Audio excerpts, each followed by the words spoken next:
Can I rant for a bit? There's nothing quite like working in a supermarket.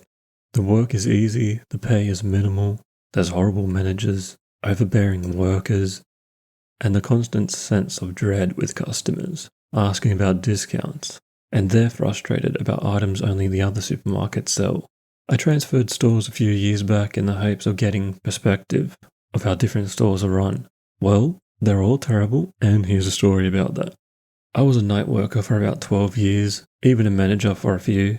I knew what to do, how it was meant to be done, and was realistic of what the team can accomplish. I have the know-how, is what I'm trying to say. I'm worker-first mentality.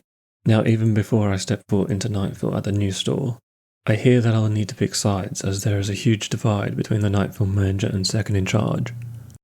Nightfill manager is Brenda, second in charge is Zena. Names have been changed. Zena is the type of leader you would want anywhere. Works with you, shows you how things are done, guides you to solutions, approachable, sets a positive tone for the night, is a part of the team, leads the team, is in charge but knows what people are capable of, realistic on goals, leads by example. An amazing person professionally. Brenda, however, is the exact opposite.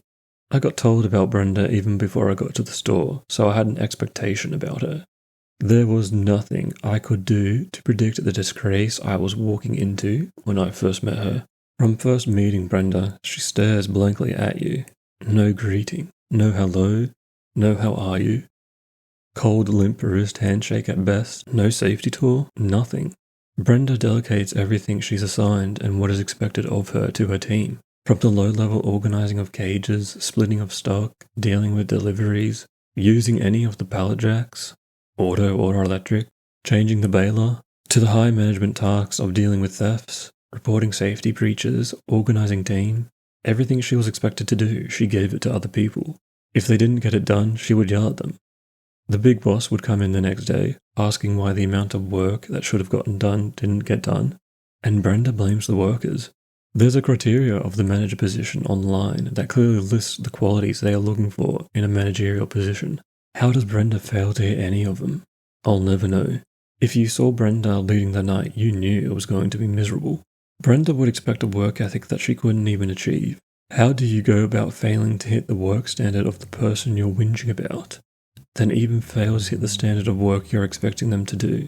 Getting the shelves filled was easily comparable between workers, and Brenda just failed at it comparatively to the people she targeted.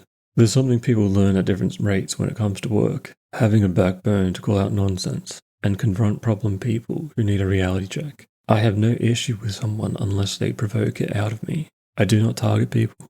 I treat them all the same until they do something that suggests otherwise. I was the new person at the store. I feel like it's in my best interest to be courteous so I can find my place. Brenda, the complete opposite of everything I stood for. It was eye-opening going into the workforce and seeing that the best people for the job are not the ones in management roles. The best work ethic can't be replaced in a team when they step up. What can be replaced is someone who does the bare minimum and delegates all their tasks. I've had multiple run-ins with Brenda. I've had multiple sit-downs with the higher-ups about her behaviour and the failure that she brings to her position and the business. When brought in for a professional meeting with Brenda to discuss behaviour, all she had to say was, "I don't dislike you," and was dismissive of everything she has said and done, even though it's clearly on camera and reports from other workers support it. I see it as I can't respect her work ethic or her whinging, as she has no confidence repeating the horrible things that come out of her mouth in front of the people she's whinging about. Not surprising that it seems the only way you can get fired from the supermarket is if you steal. The stores are always going through new people, new faces everywhere, young workers being taken advantage of. If Brenda is your first point of management, good luck. This video is a take on the professional side of Brenda, not the personal side. I'm not going to criticize the person outside work. Work-based criticisms only. What's a work-based criticism without the professionalism? Whinging. We ain't doing that here.